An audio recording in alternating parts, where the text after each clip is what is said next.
when they started using solver, and then they learned from it, and they became the best in the world.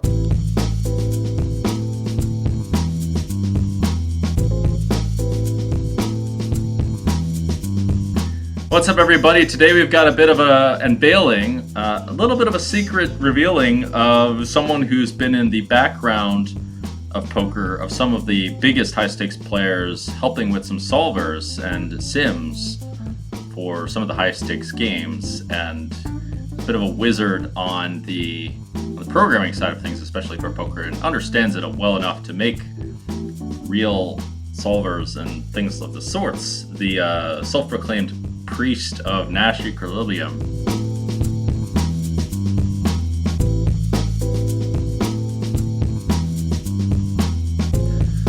What's up, Oleg? I understand you've worked for, well, I know that you've worked a little bit for Trueteller himself and myself, actually, and also for Raul Gonzalez. Maybe even others, I don't know. But these ones I do know. And yeah, those are some big names to work with. Don't mean to brag, but I think it's obvious. Anyway, what do you have to say for yourself as the priest of Nash Equilibrium? Thanks for having me, Daniel, and may GTO be with you. Yes. Yes, I worked with Trueteller and with Raul Gonzalez, indeed, and with with some other people who want to remain anonymous. Like by default, my customers want to remain anonymous, so I'm grateful to those who allow to mention them. All right, cool. Well, you could mention myself also.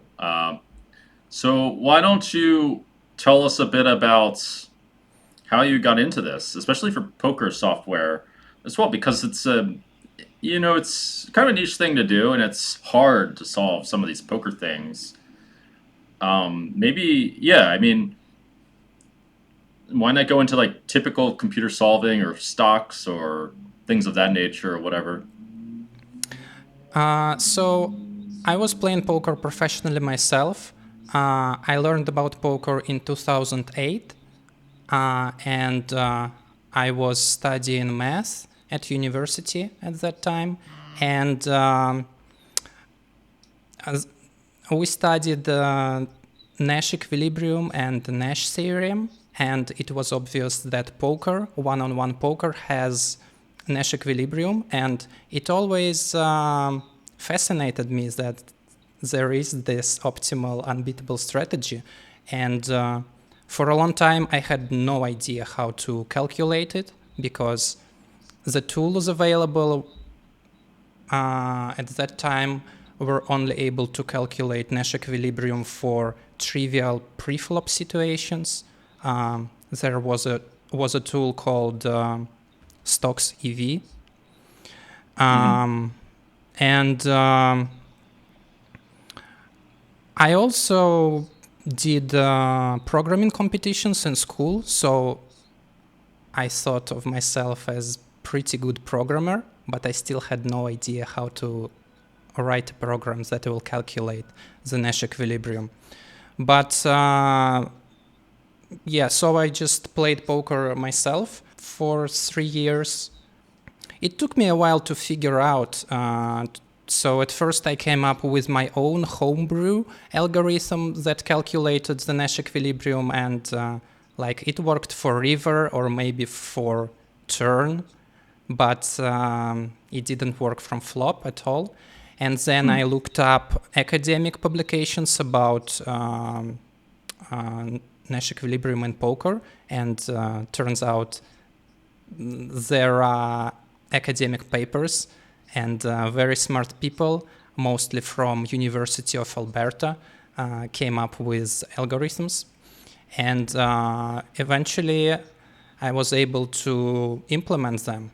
And the beauty of Nash Equilibrium is that it is hard to find, but once you have it, it is easy to verify that it is indeed the Nash equilibrium. How do you verify it so easily then?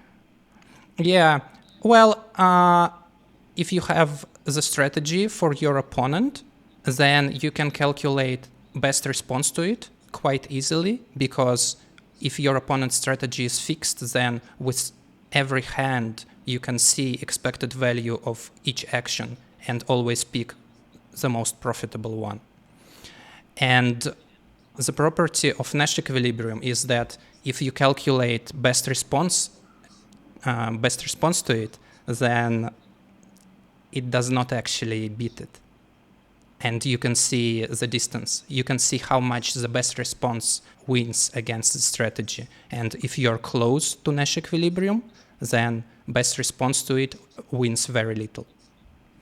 Right. Well, I would think that to get the process of creating the best response to something is not easy. I would think that if you can like make the best response to something, like you already that's already like pretty powerful. That means you don't even like need Nash equilibrium in a way. You just say, okay, this person's doing this, and I'm going to make the best response to it. This is what I think they're going to do, right? Like, why not just like go straight up to the exploitative route? Am I missing something here? Yeah, you do, because when you're playing against an actual human player, you don't have access to his strategy. You can only guess, and it's impossible to write it down, right? Because poker strategy has, it depends on how many sizings you do allow, but poker strategy has millions and billions of parameters, so it's impossible to write it down. See, this is okay. So I want to talk a little bit about what I do, what I've noticed for a second. I've noticed that there seems to be like only a cluster. I mean, actually, it's true in real life too. But there's only a cluster of like viable options that are really that different from each other. They kind of just the possibilities kind of like cluster around each other. And there's only really like I don't know like 30 total lines really if you count like all the small bet like third pot or overbet or whatever it is. Like it's definitely feasible to work through them all. And secondly, you can kind of there are 30 lines, but then there are 2000 turn and river combinations, and then you have 200 hands. It's too much.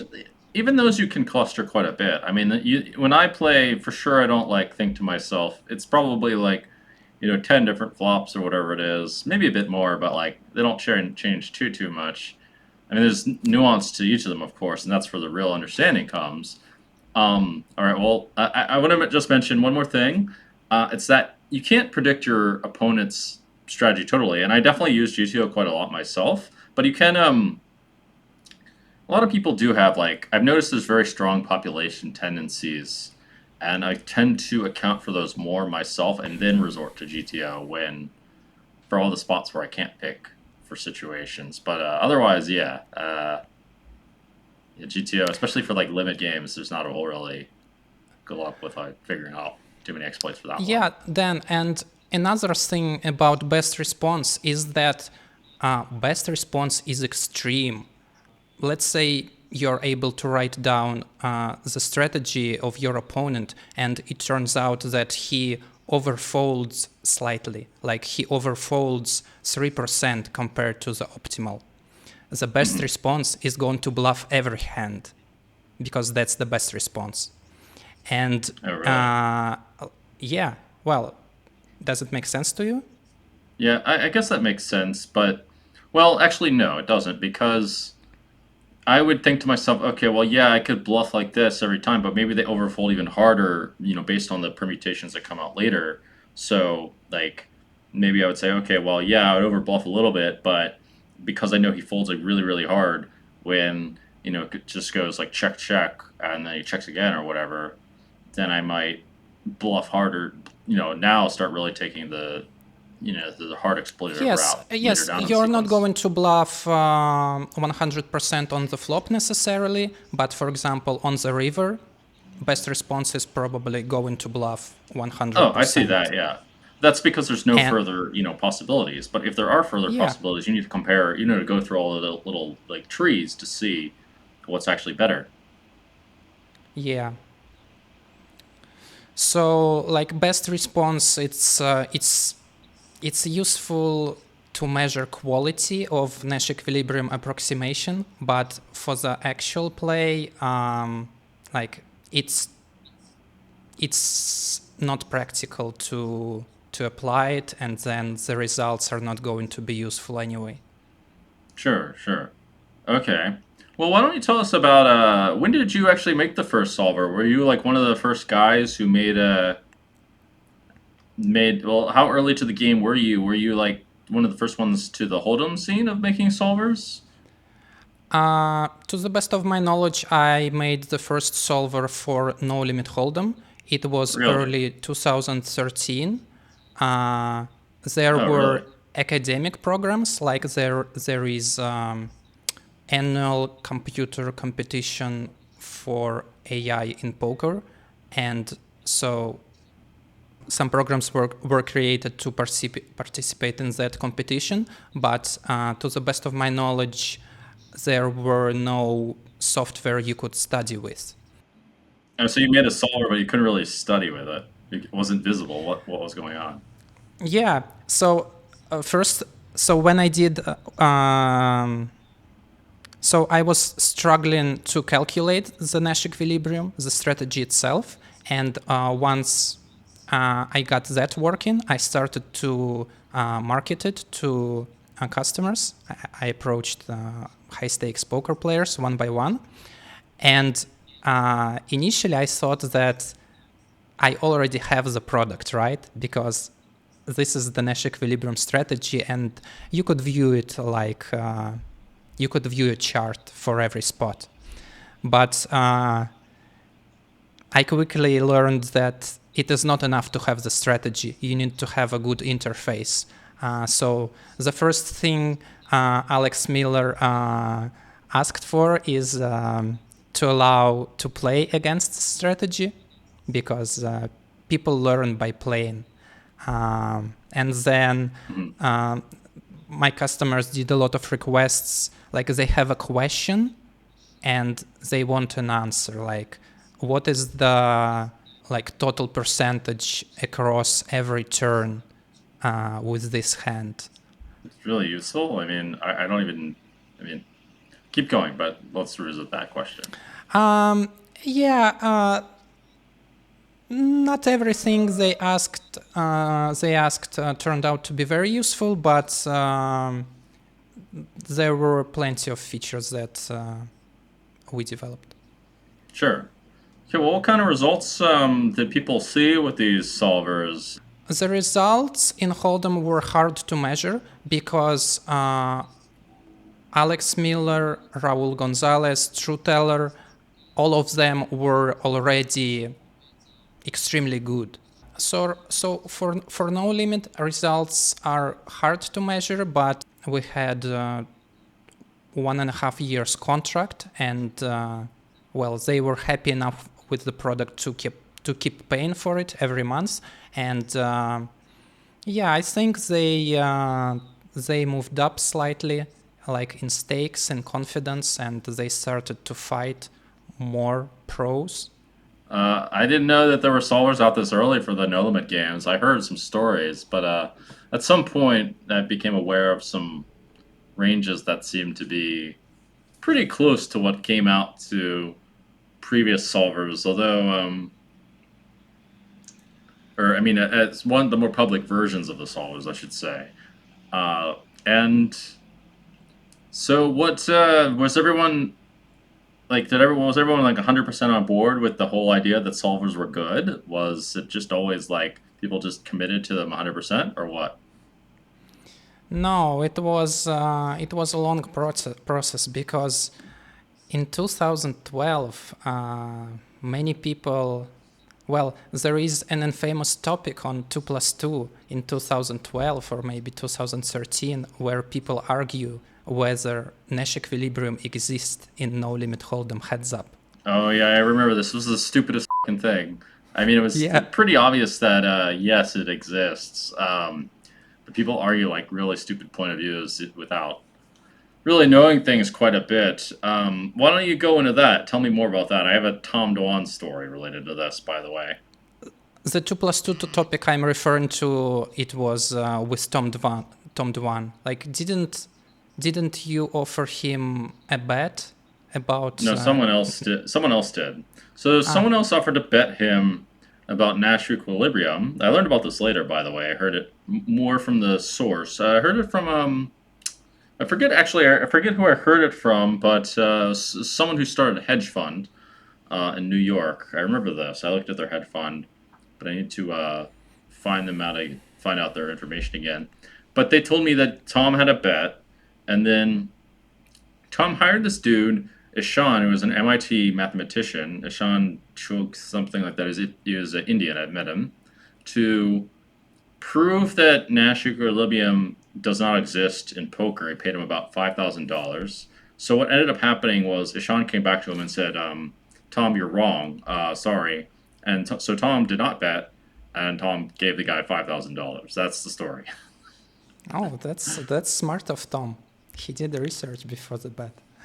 Well, that's too bad he's not as smart as some other bets I've heard that he's made that were a bit more special. Actually, I guess I can. I'm trying to think if I should say. I don't want to like hurt him too much. Okay, I'll give some cliff notes. So there was another bet that Tom made where he bet on the outcome of a flush happening, and against another well-known professional. I believe it was against Elton. Actually, I don't think there's a big deal with that. Elton, well, you'll see. So there was some big money being bet, like some really big money, and not all of Tom's action was himself, and the other person came along and said, "Are you sure, Tommy, that you're right? Like these guys aren't really just gambling here. I don't think it's Elton and the other guys. It was multiple people betting against Tom." And Tom was like, no, I did the math, dude. I did the math. It's right. And it turns out that Tom's math on the percent chance of a flush hitting was wrong. All he had to do was Google it. And so Elton's side did Google it, and they found out that Tom's wrong. I just bet like massive against him and printed huge EV. Tom also, I guess to his credit or apparent credit, he if we're gonna like throw Tom under the bus, we'll also mention a time where Tom was the genius. There's a couple times actually. Once against Trueteller himself, I bet on Trueteller's side because I knew these stories of Tom making mistakes. Tom Dwan, to reiterate, and Trueteller was wrong. And so I bet that Trueteller was right. The math genius who went to the MIT version of Russia, and somehow Tom was right for that. Then won money off me that way. And Tom bet that he could beat the limit machine against a bunch of people and including myself, and won something like $400,000 or $300,000 from me and others in the limit machine, and somehow succeeded in beating it in limit hold'em. Which I think he won like 800K plus or whatever it was against a whole corporation of people. Somehow, I don't even understand. A limit machine in Las Vegas, it should be pretty good, right? But maybe it's just not very good against actual pros, and it's just good against like random people and makes like big mistakes. But yeah, Tom had some wins and some losses for some big money when math was involved. Go ahead with we're talking about the solvers and how people were not. When I approach people, people are skeptical initially because they never saw a solver before. They never heard of a solver before. So people are skeptical. Like, how do they know it's correct? Because I can write code to calculate best response and see how good is it against the Nash Equilibrium approximation. They can't write code. They have to trust me. So, and what convinced Trueteller is that solver used a line like when you check call flop and then turn card is paired, like low flop card is paired, and there is a gut shot or a flush draw, and then out of position players he bets because like he balances trips with semi-bluffs. And it was a line that nobody used, but Trueteller in his, he was working on the game and he had a suspicion this line should be used. And then Solver used it. So at that moment, Trueteller realized that the program is actually quite smart. And what about the others? So Alex Millar was interested actually because he was at that time he was trying to develop a similar program himself. Like he hired some developer, but it wasn't going so good. But Alex knew that this should be possible. He knew about University of Alberta papers. That's the University of Alberta has a computer poker lab, and most of the researchers in computer poker, they came from University of Alberta. And then, for example, Raul, initially he was so skeptical that he ignored my DM on poker strategy. But then after he started using it, it started to make sense. So another funny thing about selling a solver is that people who are extremely good and who are close to Nash Equilibrium already, they are more excited to use the solver, because to understand the logic behind solver strategy, you need to be close to it. And I think that's why when I approached some NL2K players, so at first I approached a couple of my friends who were playing NL2K, and they were like, well, how we're going to use it? It is so random, we don't understand anything. But then when a player of Raul's caliber starts using it, it makes sense to him. The strategy of the solver, it makes sense to him. That makes some sense, because it's the further something away, the further away your own way of understanding is to something. This actually draws up a lot of parallels between me and actual ancient texts, by the way. I want to go into that a little bit, just because that's more my ideology, and I think that the solver dynamic between poker and and AI actually does reference something in the real world. That's a bit of a tangent, but I want to talk about when I first realized the solvers were useful. For me, I kind of always knew that they probably would be, and I already used some logic to exploit my opponents. I just looked at the stats and said, okay, they're folding too much in this spot. I'm going to keep exploiting them because I know they're folding too much. And I look at all the spots and I break down someone's strategy and do this. This is what I did against Tom. Tom got quite a bit better actually, but Tom had a lot of spots where really you didn't really need to do something too complicated to see he had some holes in his game. And so I just kind of looked at that. I mean, I was winning 57% or some crazy amount of hands against him. How the he beat me in the challenge? And it's just that's kind of the basis of a lot of my strategy way back in the day was just, okay, math says I'm winning money here. It looks like I'm winning money. It feels like I'm winning money against him. Okay, and then the solvers came along. They made a lot of sense to me, but as I said, I was lazy to implement them until I got smashed, as that does change the course of direction. And so I started looking, and I started realizing and thinking about the lines that I use, and I realized, holy shit, these lines I haven't been using. And I could see, with the responses that they gave, that by this time I was using PioSolver, and the responses that it gave made loads of sense. And I was like, okay, there's something here for sure. And I got convinced pretty quickly, and fortunately enough, I went in an upswing the moment after I started using it.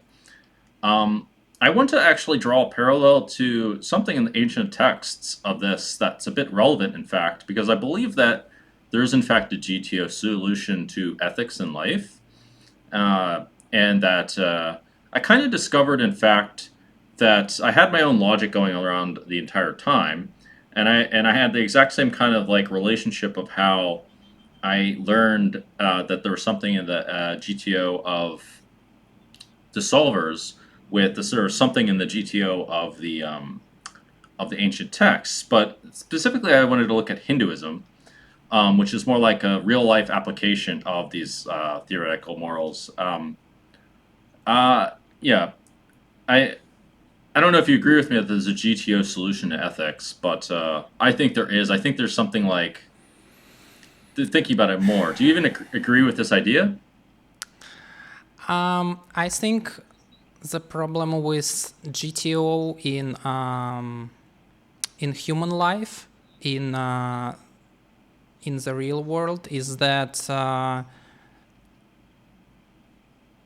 even to write down utility function is Hmm. super hard.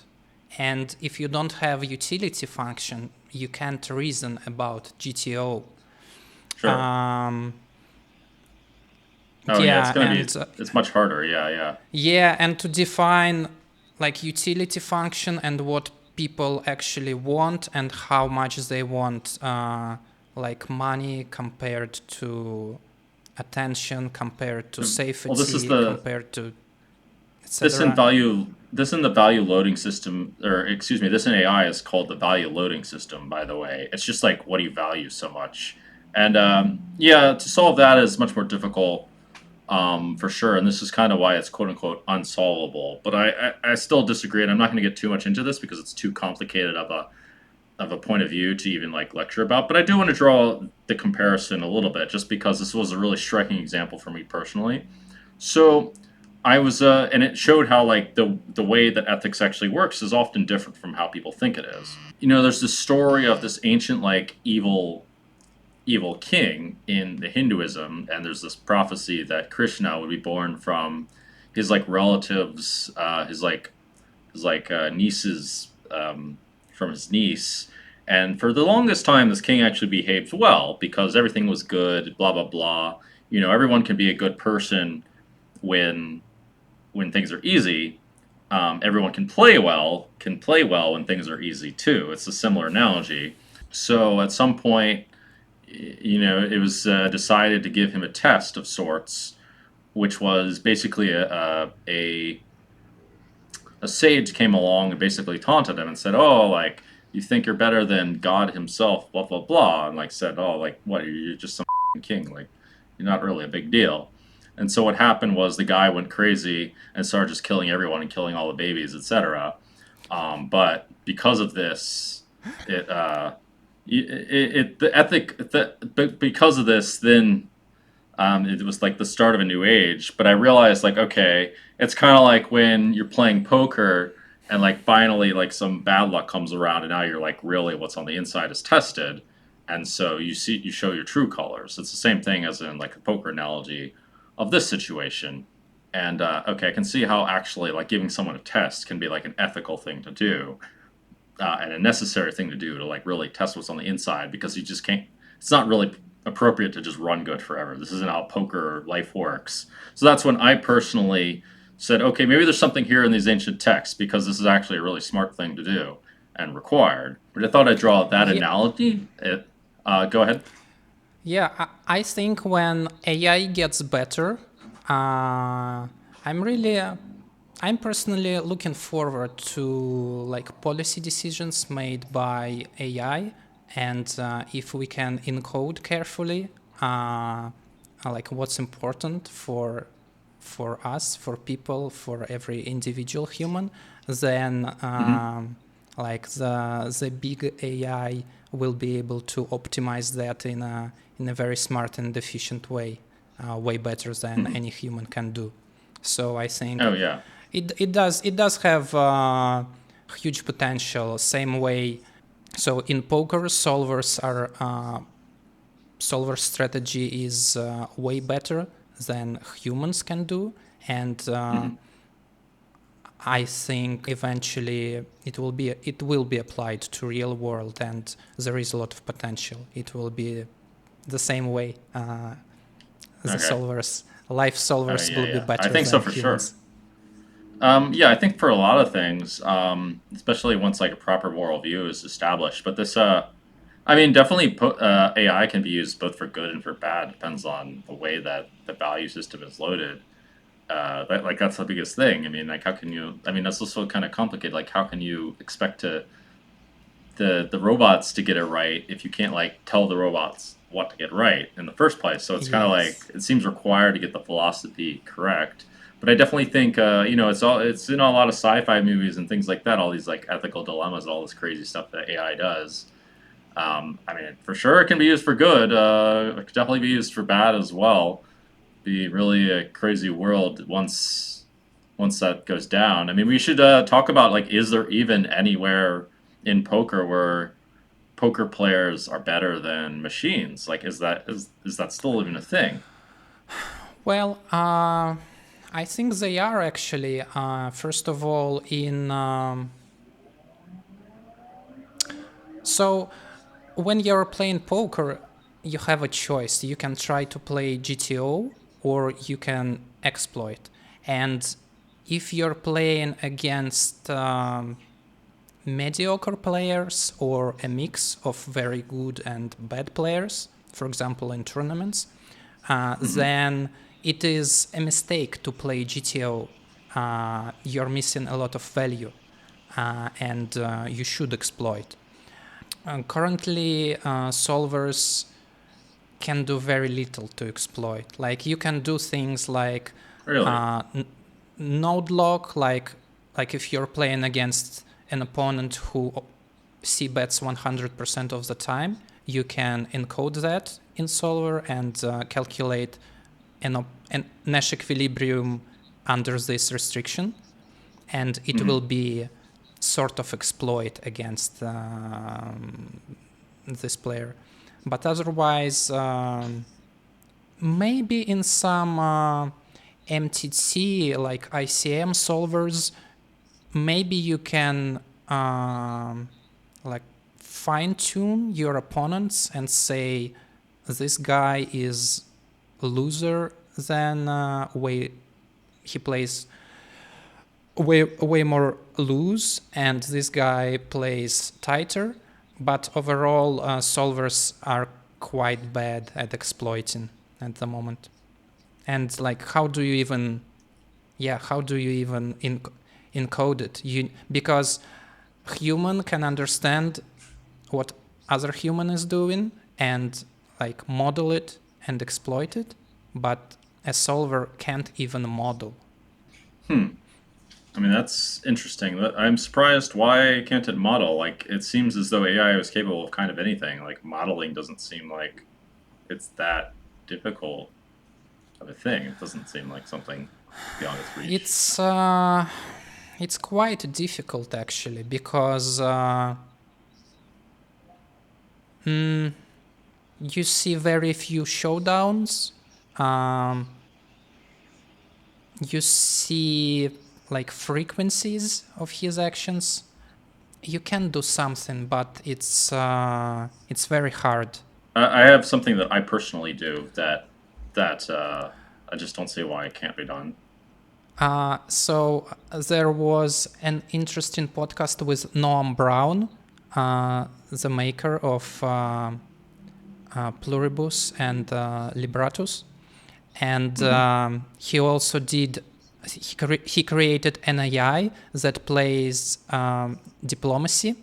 It's a multiplayer board game, and one of the goals was to create an AI which behaves human-like, because when initially he created an AI that plays perfectly, but diplomacy is a multiplayer game, and in some situations, like the AI, it was behaving it was very annoying, and people just teamed up on it and just killed them. People are So just like this guy. yes, yeah. What? So It's they playing annoying GTO style, like annoying GTO diplomacy. Define yeah, annoying. because Actually, so the example he gave is that in diplomacy, there is a point of the game when one player becomes a huge threat, and it is important for everyone else to team up against him. Otherwise, Oh. at some point, there is point of no return. If one player controls more than half of all territories, then he will defeat everyone. And but GTO, so in this phase of the game, when everyone teams up against the biggest player, GTO is to fight against the biggest player, but fight like to make sure you need to contribute enough to the victory against the biggest player, but in the meantime, you can also attack your neighbors and take small pieces here and there if it doesn't hurt the grand goal of defeating the biggest guy. But humans don't do that, and humans get extremely annoyed if a player does that, like because everyone is supposed to be allied, but GTO is not allied. That's so funny. So wait, that's kind of weird actually. It's as if the players aren't like perfectly allied, and that's what you're supposed to be. You're supposed to like be kind of neutral, I guess, and just like conquer territories in the meantime. So you're supposed to like kind of play a balanced strategy the entire time. It sounds like. I'm saying like it's not like there's. It looks like there's not formal alliances. If it's just AIs battling, they kind of always in like a state of maybe we're allied, maybe we're not, like kind of thing. They're always like playing games. Yes, yes. That's interesting. Okay. Just people aren't like too happy about that. They're just like make the AI. The AI makes them mad, and the AI is like, and people are just they're thinking, "Fuck you, AI. We can't know if we trust you. We gotta take you out. You're too annoying." I can tell you that looking at some things, it looks like the EV differences between strategies that are like not GTO or very close to GTO isn't that different. So at least in theory, many strategies are viable that the AI doesn't necessarily take. And I can tell you one thing that I personally do, which is like a bit similar to mass data analysis. I realized, but it's like I just build an intuition of what poker players do in general and what they don't do, because there's a number of patterns that exist that are very, very difficult to, in poker players, very, very difficult to quantify unless you like really rewrite the way that you're taking in data. Like if you're taking into account the psychology of what's going on. In which case, there you can find some really big exploits, and I've used some things for quite a while, and they seem pretty reliable. But basically, a lot of what, I mean, going back to what I do personally, I look at a lot of what the population does, which can only be gamed by getting a lot of experience, right? And that there is such a thing such as mass data analysis that does look at these things. Um, but yeah, and I create like counter strategies to the default a lot of the time. Unless I just know like someone's knows what I know or whatever it is that makes me think maybe I should deviate straight away. I mean, I would think that AI could do that, especially in cooperation with mass data analysis. Don't you think so? Is there much? Do you know anything about MDA? So we personally did two things to exploit. One is to calculate Nash equilibrium under restriction, like sometimes you know your opponent's pre-flop ranges, and then you know that he c-bets 100% of the time. So you can calculate Nash equilibrium under those restrictions. And another thing that we did is to calculate percentage of bluffs.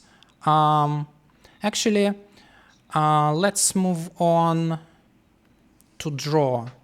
So after the hold'em, There's draw solvers. Is that what you're telling me? yes, triple draw Oh, fixed what a limit solver. surprise. What a surprise. Okay, go ahead. Yeah, so when when we made the deal about Hold'em solver, Trueteller told me that there is huge value in solving triple draw. He said, "You can make $1 million if you make it." And I thought at the moment. So for a second, I had like an euphoric rush because I knew that Trueteller is serious and like he knows what he's talking about. Is the Trueteller, of course. The guy's name is Trueteller.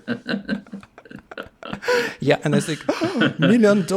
Like I never, you want to hear that from the Trueteller? Yeah, I never was close to $1 million myself. And then I created it.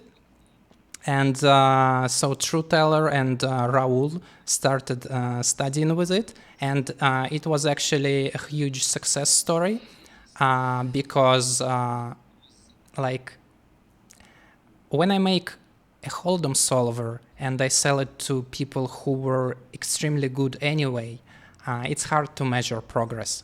But with triple draw, they were clueless. Like they didn't know how to play the game when they started using solver, and then they learned from it, and they became the best in the world. Like Raul was sitting in 2K, 4K lobby. So they fought against some pros. They played against Gus, and after a year or maybe a year and a half, Raul was sitting in the lobby and nobody dared to play him. Yeah. I knew about this. I believe Raul is not the best in the world at triple draw, but I'm not sure. Or at least who do you he's one think of the is best. the best? I knew that. I don't know. I just remember him telling me that he didn't think he was the best, but he was close. I knew that. Well, he's a humble guy. Oh, maybe he was. Well, it's better to be humble than arrogant. Turns out. If you look Well, at you need a balance, right? Emotions. Well, perfect balance is you know exactly where you are. Yes. Right, and you don't take what. I mean, you can kind of like estimate what the GTO of arrogance versus humility looks like. You can see where the pattern goes. But yeah, I don't know exactly where you are. So okay, that's a bit of a big topic. I would have thought there's not that much EV in Limit Deuce to 7 Ring, or was this only for Heads Up that you're talking about? I know Heads Up is like not that obvious, not that hard to figure out. Yeah, it's solvable. I mean, no shit, it's solvable. It's like pure math game. I mean, I even had well, some attempts before running into you, but we were wrong about some things. I mean, of course, it is solvable in 2024, but in 2014, like there were no public solvers for Hold'em, and draw is well, in a way, it's a more complicated game because you change cards, and you know which cards you discarded, but your opponent doesn't. Your opponent only knows how many cards you discarded.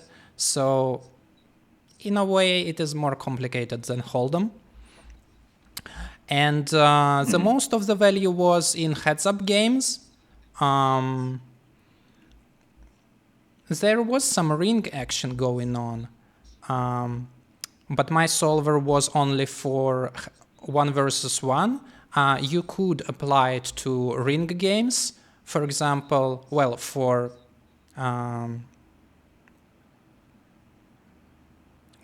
situations when the game becomes heads up, and you would need to define pre-flop ranges, or you would have to define open range on a ring, and then the solver would calculate optimal big blind defend range.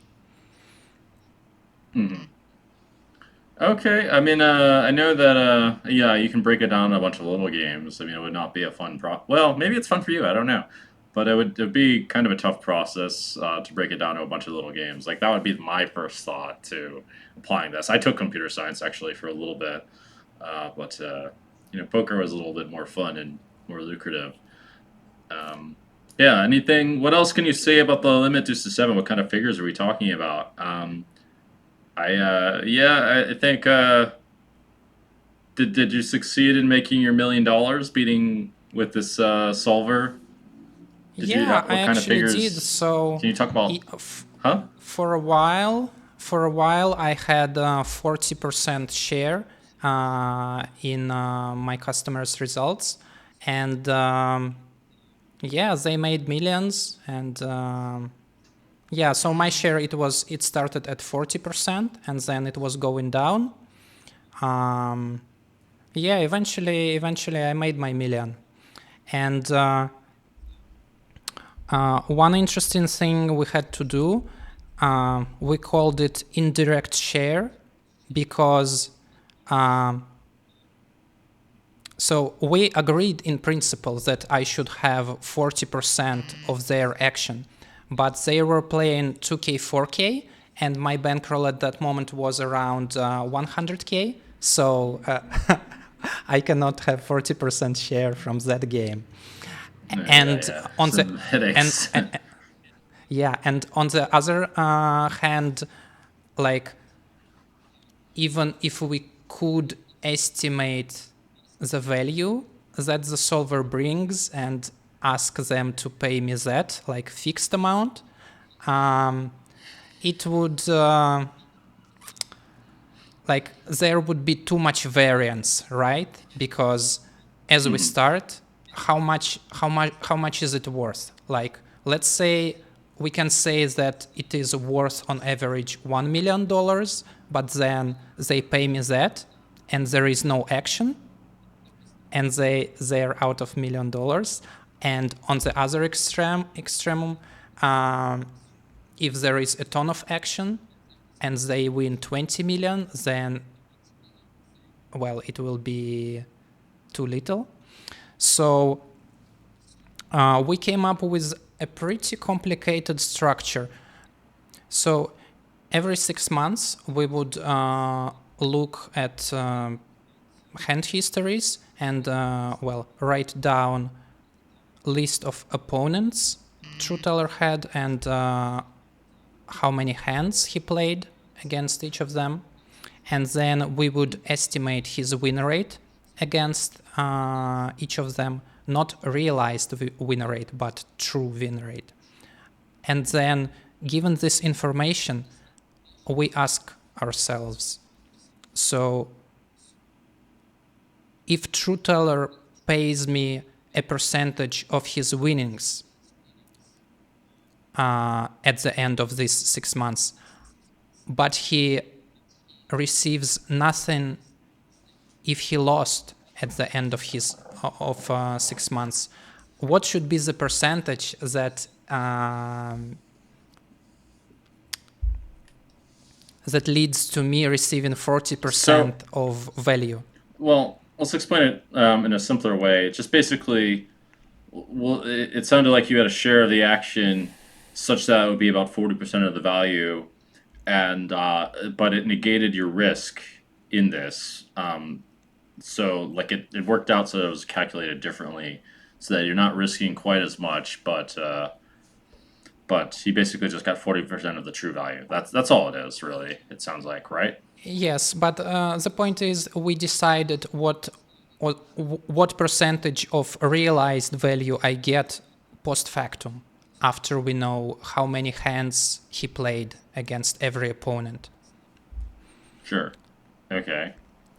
Because, for example, if he played 500 hands against another strong professional, then even if I would, like, let's say he's almost break even against someone, and then I get, let's say, 10% when he wins, and I pay 0 when he loses, then I may have like 100% of his value. with my 10% free roll share. But Sure. then Okay. if Well, that's he's an interesting way to playing, do things. I mean, that would be useful for people who can't afford it but would like to take a share. It can provide some value in another way. yeah, Okay, so it'd be really interesting to show your model somehow in written form as a payment suggestion for other people who want to take a share but don't have the role. I mean, it should be a yeah. mitigated share, of course, because I mean you're not taking the actual risk. Um, I don't know exactly how it would work, but yeah, that's something to follow up on. I remember you saying that you had quite a bit of success from this, and that you had the money kind of affected you in some kind of negative way. Is that the case? Well, I wouldn't say money affected me in a negative way, but my net worth increased very quickly. In 2012, I was playing poker professionally, and my bankroll was around 20K. And then at the end of 2014, I had it was close. It was close. Well, maybe in 2015 it was around $1 million, like actual money plus money they owed, and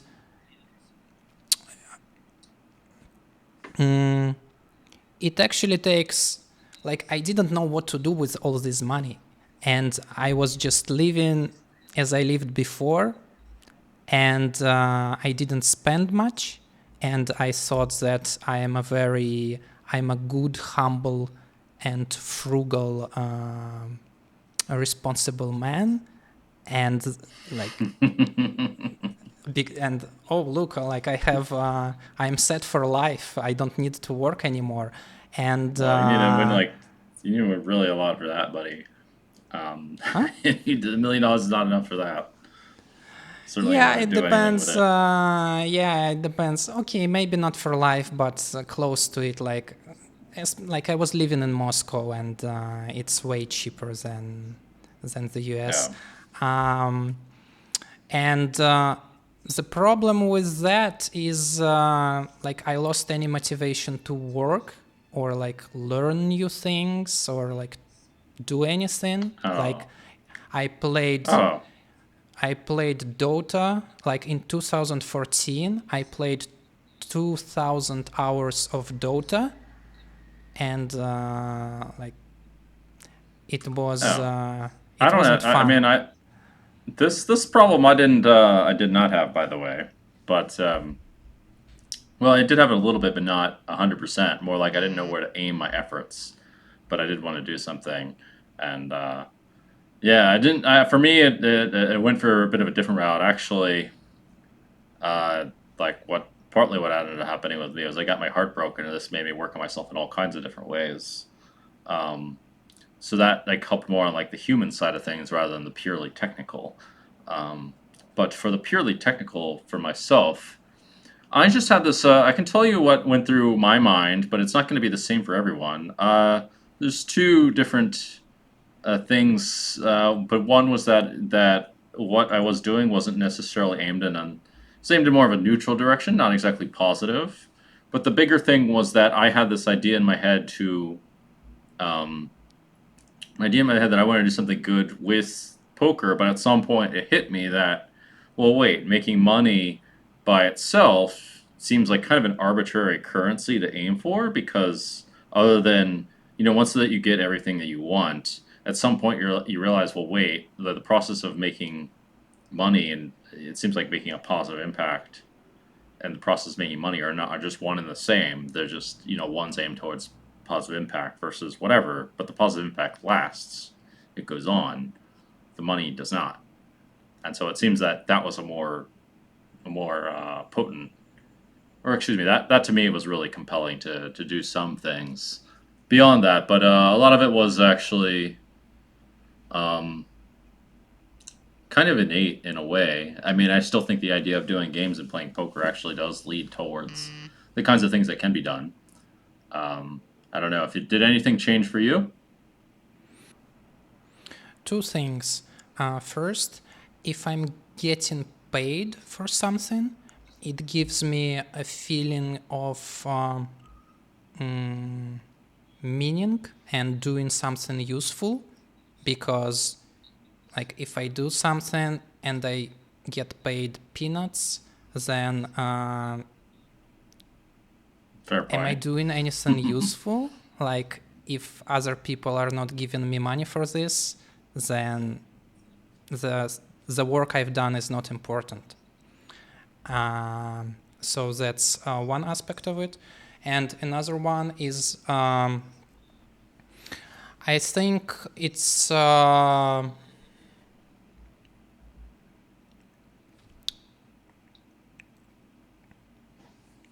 second thing, it helps to spend more money to get like some taste from it, and like to get something pleasant and useful for yourself. And Sure. once I do that, I want to work again and I want to make more money. And Get that actually, appetite wet, huh? yeah, and like when if your spending habits are so low that you're set for life or for 30 years, like what is the reason to do anything? Like, Oh, I and see. but if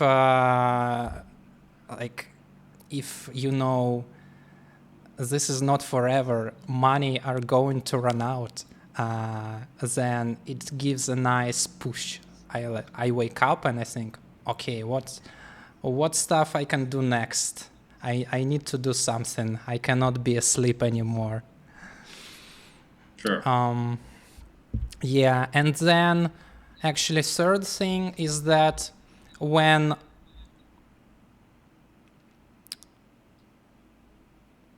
I think the reason I was like stopping myself was that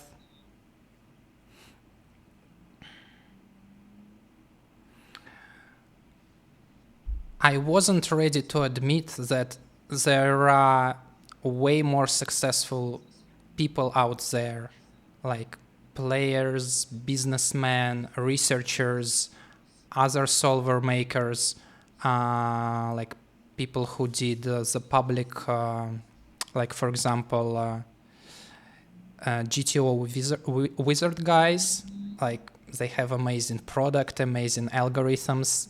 I heard they make a shit ton of money, and it is sort of, it is almost, well, it is very humbling to realize that, and to realize that even after I leveled up and I have $1 million, like I'm still not the richest, not the smartest, and it will take many years and a lot of risk to like to even approach that. And But not necessarily if you find ways to leverage it. yeah, so I was living in my shell and like playing computer games all day long to avoid like to avoid that humbling feeling. I don't know if that makes sense. No, it makes sense. I mean, it depends on. Well, first of all, I don't think that that's true. I mean, it makes sense though. I can feel as though. Well, I mean, that's always the case, really. I mean, you could, achieve 50 million or whatever it is, and then look at guys like, all these billionaires or whatever, and think, shit, I'll never be there or whatever. I mean, there's many. Like, it's not like the feeling doesn't go away. I could have looked at this when you're like before. Like, if you looked at situations before the Libertus 7 situation, it might have looked like that too. I mean, it's impossible to predict where things go. I mean, it makes sense. I mean, certainly, I feel like half the time, doing all these crazy things, thinking, shit, I'm not gonna like succeed. But that makes some sense, or quite a bit of sense. Uh, yeah, I mean that's one of the things to get around. I mean, the thing that does motivate me quite a lot is I just can't argue with the logic that the only way to actually do succeed is to keep trying, right? So the more you play like video games or whatever, the more well, not the more. I mean, up to a certain point. It's not like I don't think it's even good to quit them entirely, but I mean, definitely at some point they become minus EV towards the actual goals. It's possible to know. That's just what that worked. That made sense for me to motivate me. But totally, it can feel super overwhelming that you always compare. Think, oh, like these guys are so smart. Maybe not as smart as they seem. But yeah, that makes a lot of sense. I mean, a lot of the stuff that you're talking about, I find, I don't know if I could have ever programmed any of this shit if I became like a programmer. I think a lot of the stuff, even, I think it's super impressive to have like made stuff in like 2013, 2014 that worked really well, actually. And I mean, you seemed like you like did some stuff that was kind of groundbreaking for the area. Like, what I know that you did some stuff in CFR and neural based solvers as well. Was this related to limit deuce to 7 or? So all stuff I did was CFR based. I didn't What does use this any. mean? Oh, I so just I yeah. What yeah, does this mean? Yeah, go ahead. yeah. So counterfactual Tell regret like minimization is an algorithm. It was published in 2007, and yeah, it's an algorithm which can be applied to poker. I believe it was designed specifically for poker, and it doesn't use any neural networks, and the algorithm is guaranteed to converge to come to a good result after a number of iterations. And well, there are many variants of that algorithm, and like you need to find a way to apply it to every. You need to implement it separately for each game, and also poker games are very big, and you cannot solve raw triple draw fixed limit. You need to make assumptions, like you need to group some hands together. Oh, I see. Yeah, and you need to group them carefully. So because if you don't, then the solution will be inaccurate. I think it'd be interesting to hear. Like, do you think there's other kinds of solvers out there besides deuce to 7? Maybe like limit, like pot limit, or not pot limit. Single draw, like that kind of stuff. Maybe Yeah, you can surely solve. Well, single draw is easier than triple draw, so single draw heads up is easy. For 6-max games, it's tricky.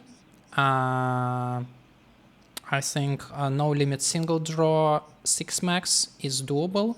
Triple draw 6-max, it's harder. Well, there should be a way to solve any game, but like triple draw 6-max is pretty hard. Yeah, no limit like 6-max is solved. I think Omaha 6-max Really? should be more or less solved. Should be more or less solved as well. Yeah, it is. It's nice to verify. Like in 2015, Pio Solver came out, or something similar, and it was the moment of truth when we compared my solutions with PioSolver, and I was pretty sure. Yes, we were pretty sure that my solutions are correct, but it was nice to verify and see that they match perfectly. And it was the same with OpenFace Chinese when. It's a nice feeling to confirm that all the hard work and all these layers of algorithms and optimizations and assumptions, they all come together and they produce the precise result. I'm out of time for now, but it's been great having you, Oleg, and having your insights into the world of solvers and poker and seeing what AI is really capable of doing. I do have one more question, if you could answer briefly. Do you think AI could help stop cheating?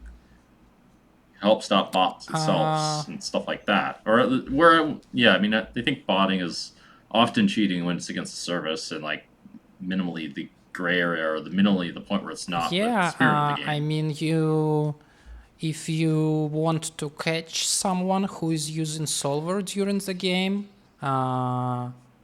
you need to have your own solver, and then you can compare the quality of the moves, and if you don't have your own solver, it's impossible. Like, how do you know?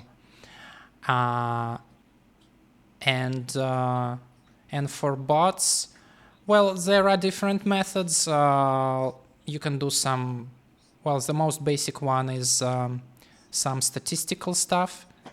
If there are many accounts playing similarly, and there is more advanced stuff. And I think it's important to discuss that behind the closed doors, because if we do it publicly, then the bot makers, they are watching this and they will adapt. So interesting. Okay. If anyone out there is looking to make their platform safer, or if there is community effort to detect bots and to exploit them, I'm available for consultations and I can help. Okay, that's good to know. Okay. All right, guys. We'll reach out to Oleg for some solver work.